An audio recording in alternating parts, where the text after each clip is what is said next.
Hi, my name is Carole.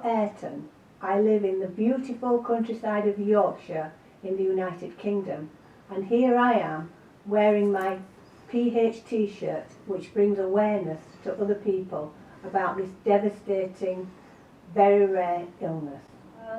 Yes, we do need to bring awareness for this very rare disease, and wearing such things as these t-shirts is a great way. But we also need to move forward with the disease as well. And to that end, we do have lots and lots of different medications that have come on board since I was first diagnosed almost 11 years ago. Now, almost 11 years ago, they gave me 6 weeks to live. I was diagnosed in Spain by a doctor who had never seen of the disease, but fortunately had heard of it. And he said, "You do have this disease." And I was just expecting a grandchild and said, "Well, jokingly, I hope I lived 6 weeks to see my grandchild." And he said, "I can't promise you that. You need to get back to the UK to a specialist hospital. We can't deal with it here."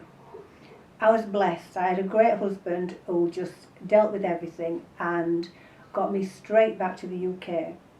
On arriving on the shores of the UK, I begged him to take me to the nearest hospital because I felt so poorly.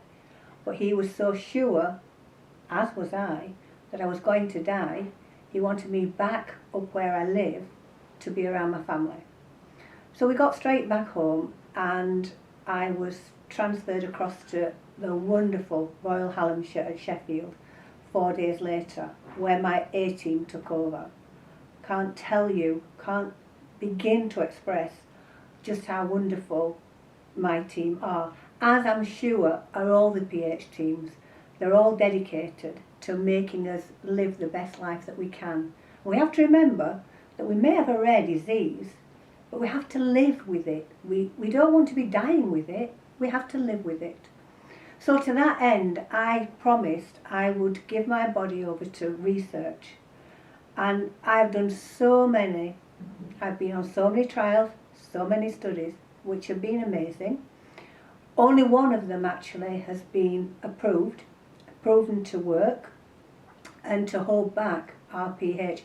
I remember being on that one and actually running down the corridor after my granddaughter. I never thought I'd run again. In my first year of diagnosis, I did nothing but sit on the sofa. That's what I was told to do then, see how far we've come. And I used to look out the window and I could watch people walking without thinking. And I vowed if there was ever a time when I could walk, I would walk. Now, nearly 11 years on, I walk anything between 5 to 9 miles a day. Yeah, 5 to 9 miles a day.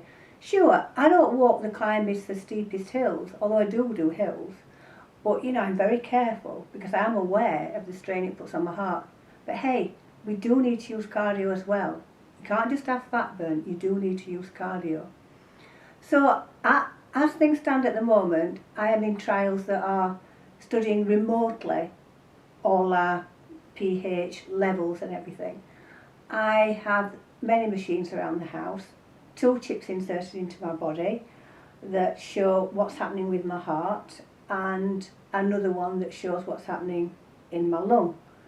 I had something called denervation. Now, if you've never heard of it and you've got PH, you need to look it up. I was the 2nd person in the UK to have it and the 8th person in the world to have it. Yeah, it was scary, and yeah, it was painful. I'm not going to lie. I don't lie about PH.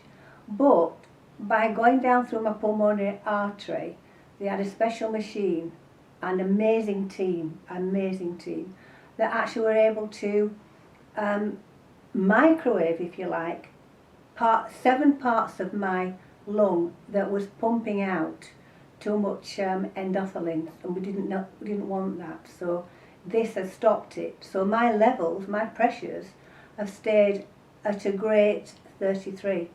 They do rise, yeah, I've been ill and they've risen to 50 and even 60. But I'm remotely monitored, so my team get on to me. I've had to go in hospital and have medicines to take care of water overload. And I hate that because my legs were like tree trunks, I just couldn't move.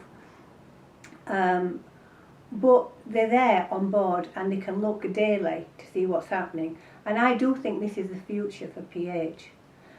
But that's for us, but for the future and for the people that will get pH, that we'll have it and don't even know it.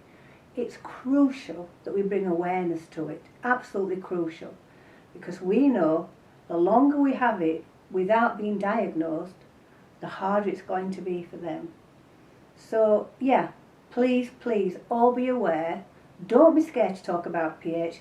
I talk about it to everybody. Sure, they get fed up, but I don't care. It just may one day be sometimes somebody in their family, who knows. And we also need to think about the ones we've lost to pH and the families, because it's devastating, absolutely devastating. Recently we've seen a new baby born with pH and my heart just melted. You know, when you think of all that means. But hopefully the future may be bright for this child, because it's getting brighter all the time. So I'm going to close now by saying this. Don't give up. Those of you with pH or IPH as I have, do not give up. You've got to be strong. You aren't dying, you are living. So get on with living and enjoying your life with pH and raising awareness. Thank you for listening. Bye.